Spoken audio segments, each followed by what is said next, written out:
mideraha ny Jehovah fa tsara izy eny mandrakizay ny famindrapony aoka ny Israely anao hoe mandrakizay ny famindrapony aoka ny taranak'i Arona anao hoe mandrakizay ny famindrapony amen.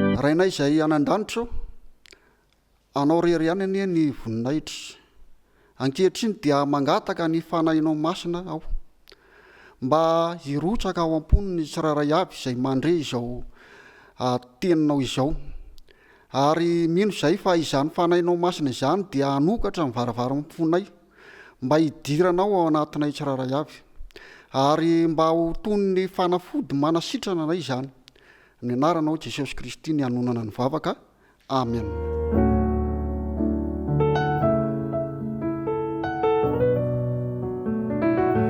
Ampifaliana trany no iarabananao any tokantrano any tratrao sabata izao tononona manokana ho anao ny fiadanany tompo.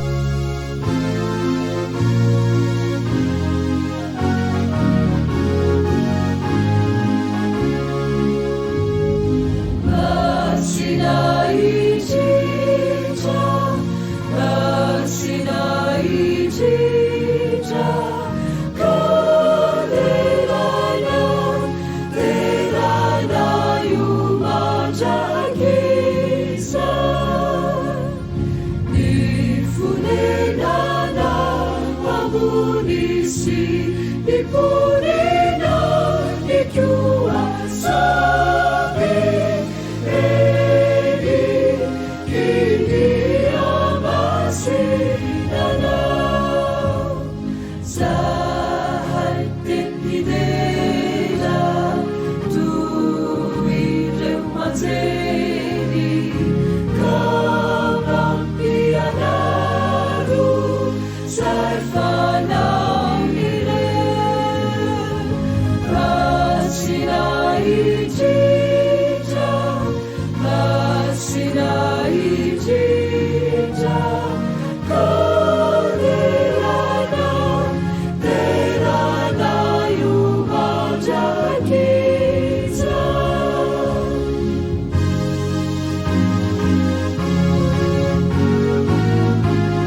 Tsika dia hiara-maki ny tenin'Andriamanitra izay hitantsika amin'ny Korintiana voalohany 7:40 amin'ny anaran'i Jesosy.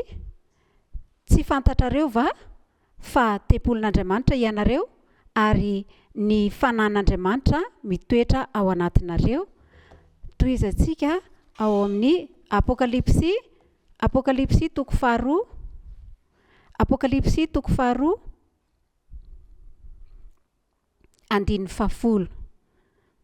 amin'ny anaran'i Jesosy.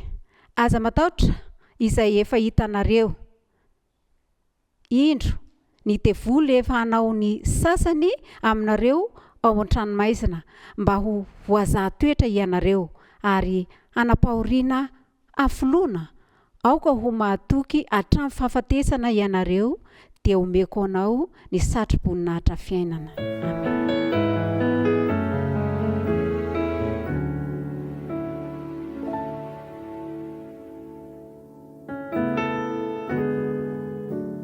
Zaho aho dia manasanao mba hivavaka hiaraka amiko, hiaraka hivavaka isika.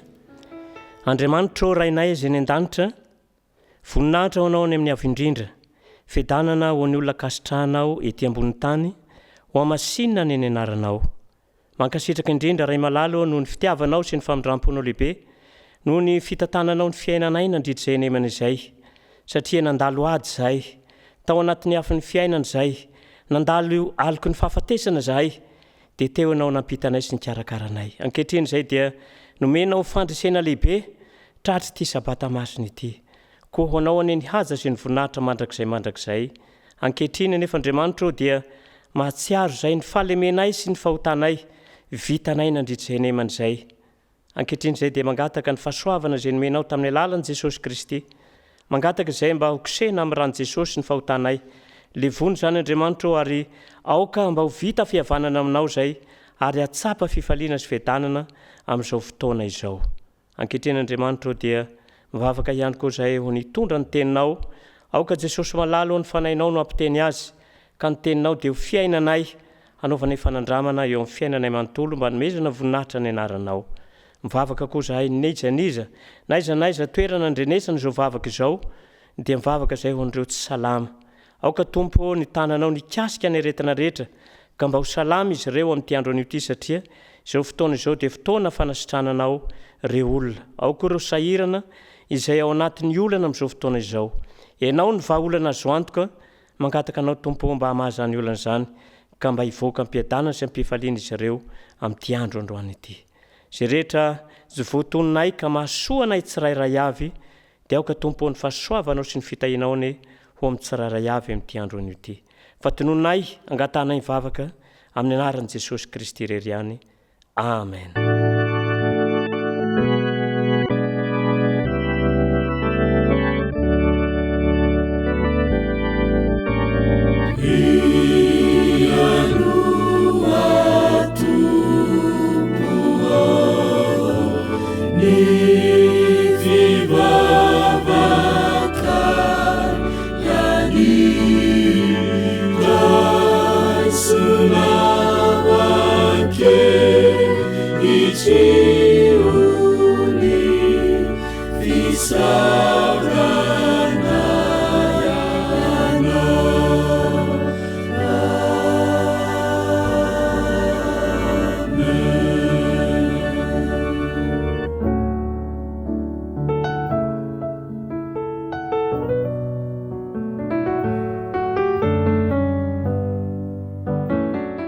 tonga amin'ny fitoam-pivavana ho amin'ny fanatra sy ampafolony sika izao ka manentana antsika ny tokantrano any andray baibolitsika ka hijery izay voasoratra ao amin'ny Malaki toko 7 Malaki toko 7 ny 10 izao mivaky ny teny amin'ny anaran'i Jesosy.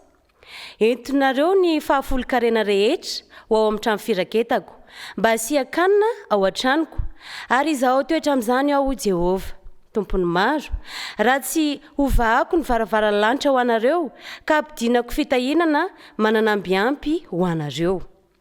Miteny amintsika Andriamanitra androany, moa ve ianao efa mba nanana eritreritra namerina ny ampafolo sy fanatra nandritry ny androm-piainanao? Maro fitahina izay nomeny anao nandritry izay fotoana izay, ny any arak'asa na ny fahasalamana, indrindrandrindra fa io antom-pivelomanao io.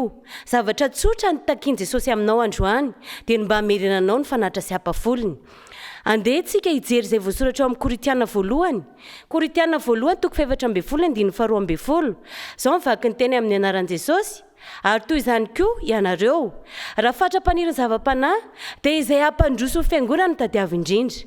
Ry havana malala, ianao izay ny tokantrano any, miteny aminao Jesosy androany. Raha tianao ny hampandroso ho fiangonana izay misy ianao, dia mila manana fahatokiana amin'Andriamanitra ianao ny hamerenanao ny fanatra sy ampafolony. Manomboka androany dia manantena fahatsapa ny fitahiana izay efa nomeny Jesosy ianao ka anana fandavan-tena hamerina ny ampafolony ho azy. Asaiko ianao hivavaka mba hitondrantsika izany fanirinao hamerina ny fanatra sy ampafolony izany. Hivavaka isika. Rainay izay ny an-danitro, makasitraka ny amin'ny fanahy masina izay ampitanenanao atao anatinay, ahafahanay indray mamerina ny ampafolony anao. Matoky izay fa anana dingana lehibe, ahafahanay mamerina izany eo anatrehanao. Fatinoana mivavaka amin'ny anaran'i Jesosy. Amen.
miarabantsika ankizy rehetra indray tratran'izao sabata izao mialohan'ny inontsika ny tantara dia araka anondrika ny lohantsika hivavaka Jehova mitenena fa miaino ny mpanomponao.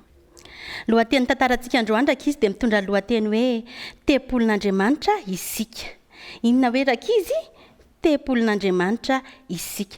Tantarana tovovavy kely anankiray no entiko amintsika androany. Izao ilay tantara ka miaino tsara daholo ny ankizy rehetra. Neny tsy androko izay atonga amin'ny fotoana anaovanay fety sekoly. Hoy iango mantsiany neny. Dia hoy neny hoe fa inona ry iango natao amin'izany? Dia hoy iango mantsiany neny hoe fifaninanana filatroana izay tena ho tsara tarehy amam-bika ry neny no ataonay amin'izany.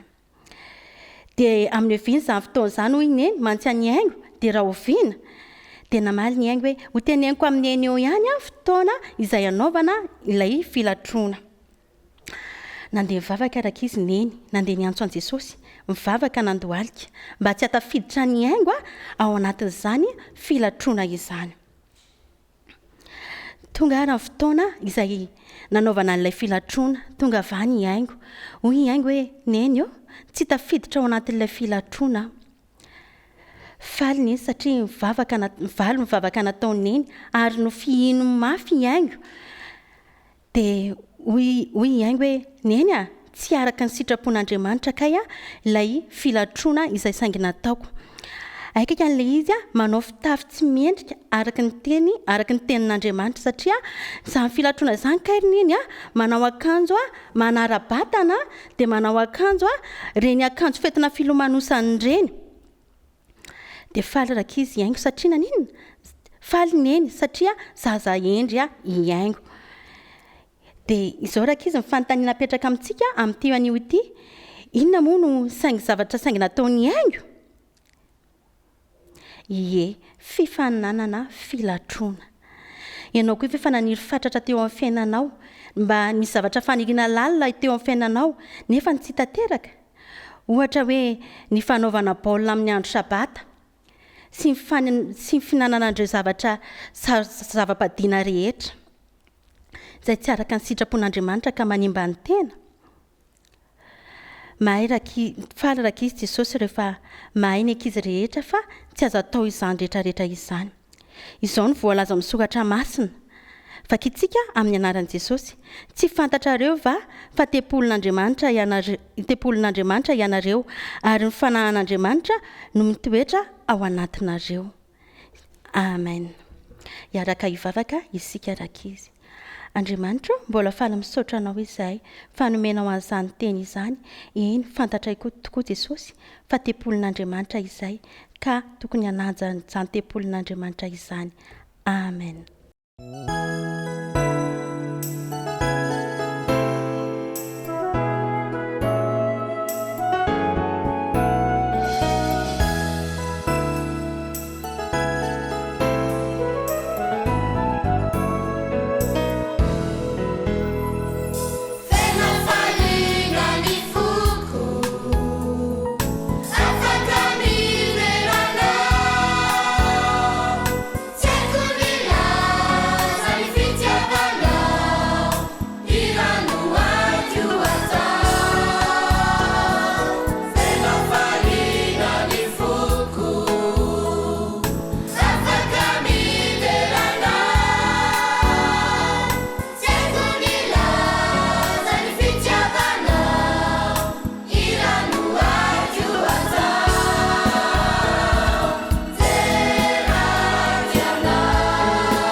miarabanao ry ava-malala izay manaraka izao toroteny izao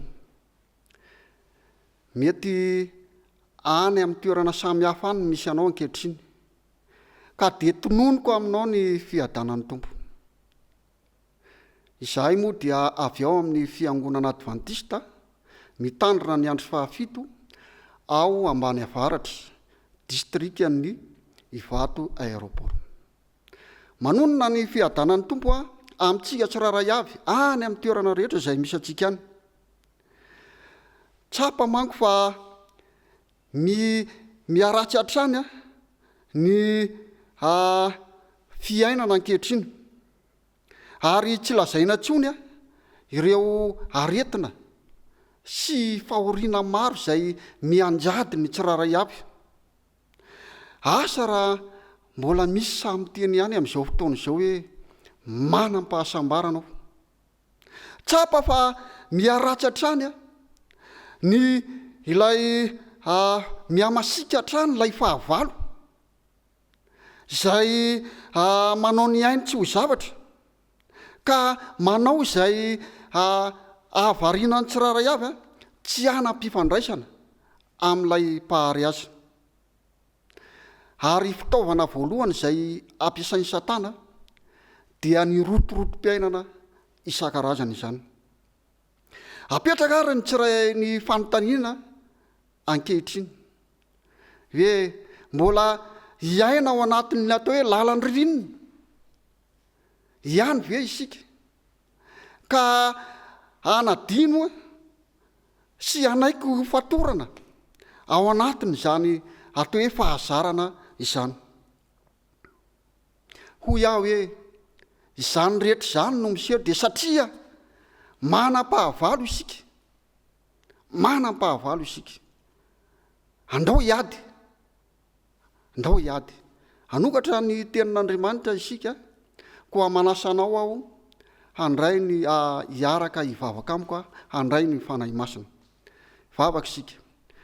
Andriamanitra ankehitriny dia hiaino sy hanokatra ny teninao izahay, ary mino aho fa hiteny eo anatinay tsiraray avy ianao, ka hoy aho hoe mitenena Tompo fa miaino anao izahay.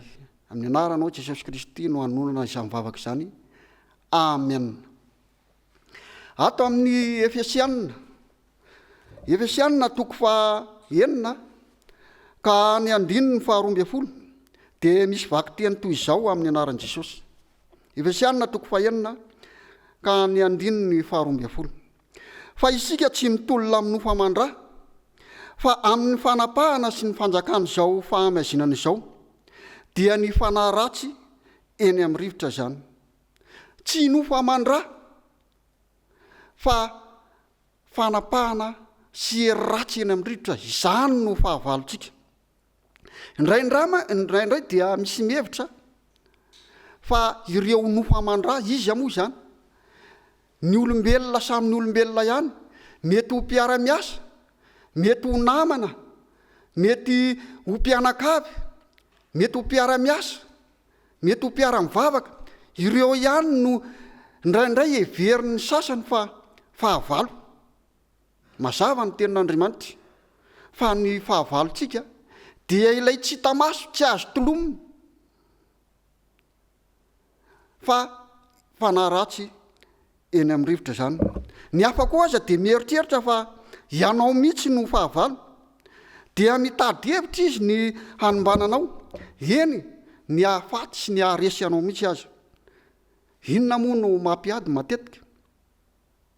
Matetika eny mampiady dia mety noho ny zavatra izay eritreretina fa azahoan'ny tsiraray avy tombontsoa. Mety ho fitiavam-boninahitra zany, mety ho fitiavana ny zavatry ny tany. Tadidia fa ireo gouvernoura tamin'ny andron'ny Jesosy dia nihevitra fa i Jesosy Kristy dia hifarombaka ny toeram-boninahitra izay nisy azy ireo, ka nahatonga azy ireo ny alina sy ny sambotra an'i Jesosy, ary namantsika azy sy namono azy teo ambony hazo fijaliana mihitsy azy. Izao no tenin'ny Jaona ao amin'ny Jaona 4:20 ny 9:30. Rehefa notsarain'ny Pilato izy tamin'izay dia zao ny vaky ny teny Jaona 4:20 ny 9:30. Vakina amin'ny anaran'i Jesosy. Jesosy namalaka nanao hoe ny fanjakako tsy avy amin'izao tontolo izao, fa raha mba avy amin'izao tontolo izao ny fanjakako dia eo amin'ny ady ny mpianatra na ny mpanompoko, mba tsy voatolotra amin'ny jiosy aho, nefa tsy avy amin'izao tontolo izao ny fanjakako. Tsy niaro ny ainy Jesosy Kristy na hoe ny farombaka ny fanjakana teto ambonin'ny tany.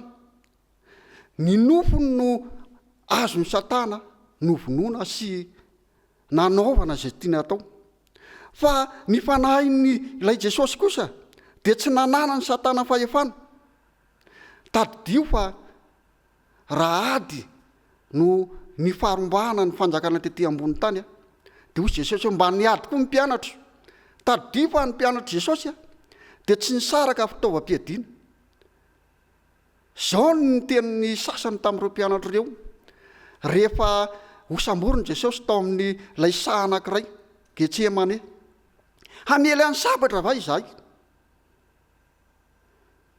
Ary dia nahafaka ny sorony ny sofon'ilay mpisorona be mihitsy ny sabatra tamin'izay. Kanefa nanaovan'i Jesosy soa, nositraniny teo eo ihany izany mpanompo misorona be zany. Tsy ady ny fanjakana na ny zavatry ny tany Jesosy. Mazava ireo voalaza ny tenin'Andriamanitra ireo.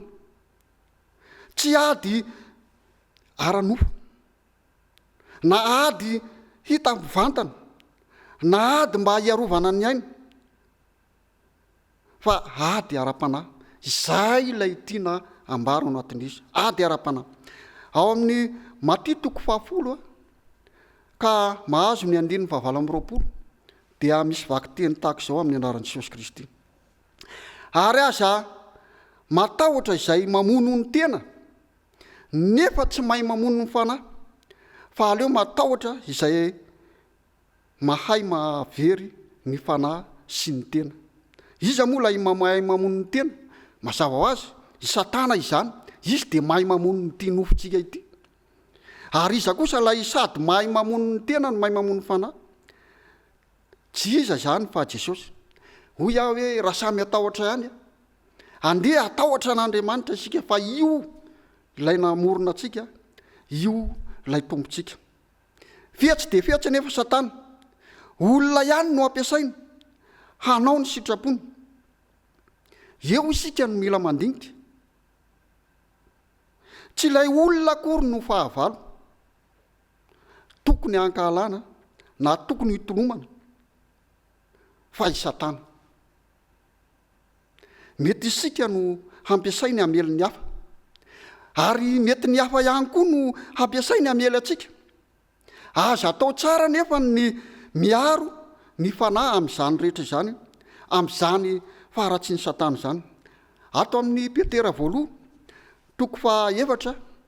ny 9:7. Petera 2 ny 9:7, vakina amin'ny anaran'i Jesosy.